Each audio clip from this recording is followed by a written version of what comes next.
What's up mga kabengkeng? Ito, quick ride lang, tanggal kate. Actually, feature lang natin to. Bagong tank bag ko from Sec. Shout out Sec. Medyo pupunta lang tayo saglit sa Danghari lang. Tanggal kate lang tayo kasi tagalan natin di nakapagmotor. Lagi na ulan eh. Kaya maya feeling ko traffic eh. Mamadaliin ko na kasi sabi ng mga tropa sa Silang at Etibak, malakas na daw ulan doon, malamang parating na yun dito. So quick review lang, papakita ko lang sa inyo ginamit ko na flange, pati yung gandang tank bag. Tapos yun lang, hindi na tayo. Nga pala, shoutout nga pala sa mga nabigyan ko ng stickers, yung mga Lalamove Grab Food Riders, tsaka mga Food Panda, you know. Shoutout sa inyo. Comment nyo yung mga names nyo below para ma-shoutout ko kayo sa next video. Tuloy ko pag nandun na ako sa Danghari lang. Tanggal kate, quick ride lang. Maya ulit.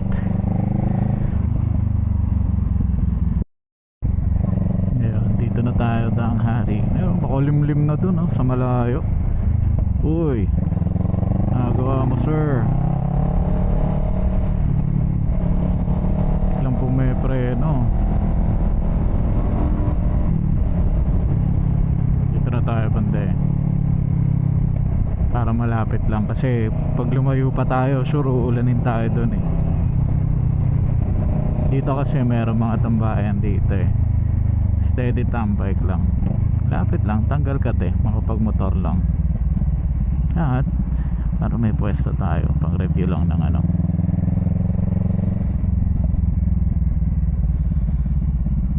review lang ng motor. Yeah, diba? Mga taga South dyan, ito Danghari lang. Army Navy, McDonald's, so, alam ko may Burger King pa dun eh. Yan ang Burger King. Dito tayo pwedeng mag vlog. Ito may mga Grab riders dito. Shout out. Dito lang tayo, hindi naman natin kailangan mag yan,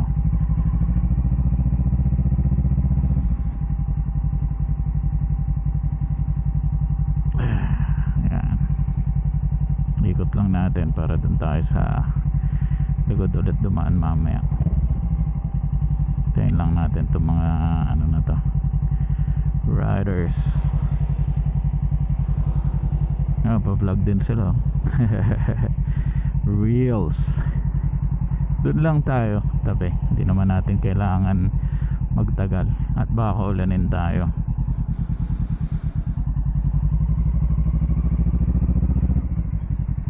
Ayan, kaya dito lang. Ganda background, puro kalat. Dito lang tayo. Habang di pa nag-on yung fan, off na natin. So para makita nyo ano itsura ng tank bag, babang, diba? Shoutout Sec, ganda, bagay na bagay. Hindi siya ganun kalaki, doon na-expand siya mga kabengking. Itong zipper na to, tataas pa yan. So kalimutan ko ilang liters yan. I can send the link in the description below. Tapos isisingit ko somewhere ko sa Shopee ko lang siya nabili. So ayun na nga, matuloy tayo. So bato pala kasi matagal-tagal ko nang hinahanap yung ganito, yung may flange tapos may bag. Though yung iba nakakakuha sa lumang Z650 model, kasi dito kasi sa sa tawag dito sa 2023 model, ang hirap hanapan ng flange kasi nga wala siyang screw sa, hindi pwede tank ring, wala kasi siyang screw sa may gas tank. So dito, actually yung flange nito, yan, hirap na tanggalin. Ayan. Okay, so itsura niya ganyan. May ring to na kasama. Hindi nga pwede sa Z650 na model kasi nga yung stock na tank ring nito walang screw, flat lang, parang cover lang din talaga siya. So ayun na nga, magkahiwalay ko siya binili. Actually itong natin, flange natin, sa Shopee ko lang din binili, ibang seller, link na rin description below. Tapos siguro post ko somewhere yung picture, basta sa lang siya, Shopee. Ngayon may problema dito. Actually swak yung flange, ang problema yung bag mismo. Kasi yung bag, as you all know, sa mga owner ng Kawasaki Z650 dyan, ito yung problema. Ito mismong plastic cover ng sa may tank, kasi masyado siyang mataas, so you can see, sasabit. So pag kinabit niya siya, swak yan dito. Ayan, ito, tas yung lock may screw pa yan sa ilalim, so sakto yan. Ngayon ganito ginawa ko kasi for the longest time, siguro I've had this flange mga ilang months na, mga 1 year na siguro. So nangyari dyan is wala akong makitang bag, no. Naghintay ako, naganapan ako, nung nakita ko yung kasama ko naka SW Motec na tank bag, nainggit ako, try ako mag-search ng mga tank bag.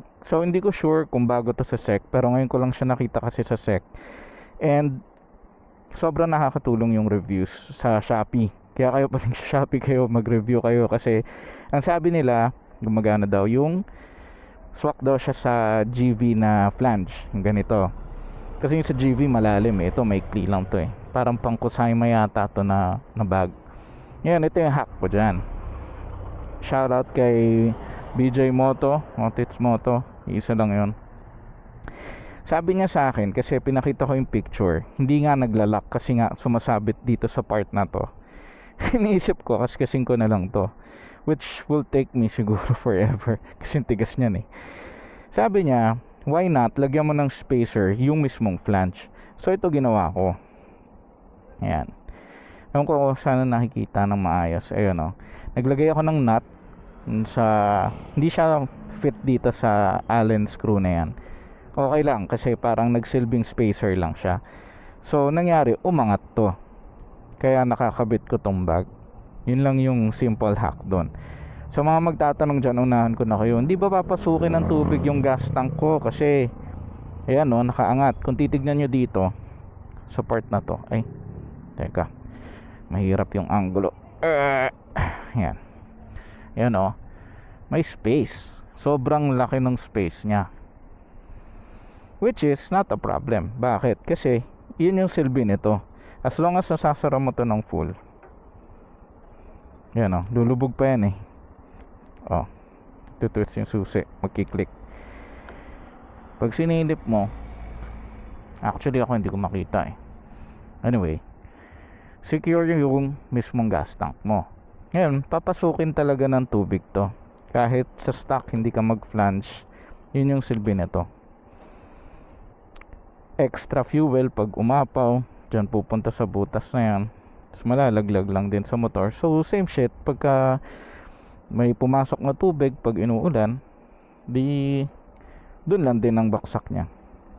Safe fast yung gas tank natin as long as nasasara mo to, diba? Ayan titwist ko, pag malalaman pag nalock, umikot mag-isa yung susi, diba?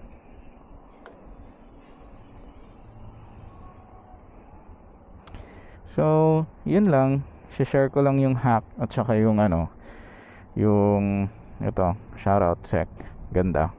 Ako nag-enjoy ako, aray ko. Though medyo may kailangan ko yata lagyan ng WD-40 to kasi hindi bumabalik yung spring. Pero ang point doon, at least nalalak na siya, magagamit mo na.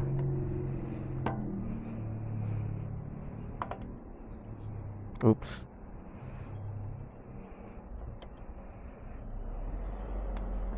Ayan. Maririnig mo yung magkiklik. Tapos hindi mo na siya may ikot. Ibig sabihin, secured na siya.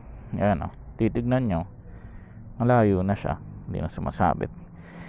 So, nilala ko na lang pa ganun. Para talagang secure. So, yun siya mga kabengkeng. Nice. Diba? At least ako ngayon, hindi na ako nagpumblema sa belt bag. Buisit na yan.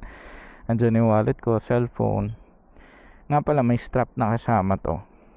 Pag kunyari, syempre, tatanggalin nyo siya sa bike nyo. Pwede siyang maging parang sling bag. Tapos, kagandahan dyan, may parang kapote siya na kasama. So, just in case umulan, tapos nakakabit siya sa motor nyo habang nagra-ride kayo. At least, pwede mo siyang lagyan ng kapote dito. Actually, ito yung itsura niya. Ayoko lang buksan kasi ang dami kong gamit sa loob. So, ayan. Ito yung kapote niya. Nakiwala yan. So, malalim pa yan sa loob. Dito lang kasi yung mga stickers ko. Tsaka ano. Kaya, ngayon bibigyan natin sila kuya doon. Shoutout sa mga Grab driver. Saludo sa inyo. Maulan, umaraw, pandemic man o ano, nandyan kayo para manilbihan sa amin. Mga gustong tamad lumabas at gusto lang mag ano, sa bahay lang. Delivery. Ayun, ito na lang tatapusin yung video ko. As I said earlier, quick ride lang, tanggal kati lang tayo. Tapos ayun, try natin abutan to sila kuya ng sticker, baka mag-subscribe sila. Tsaka mga Food Panda.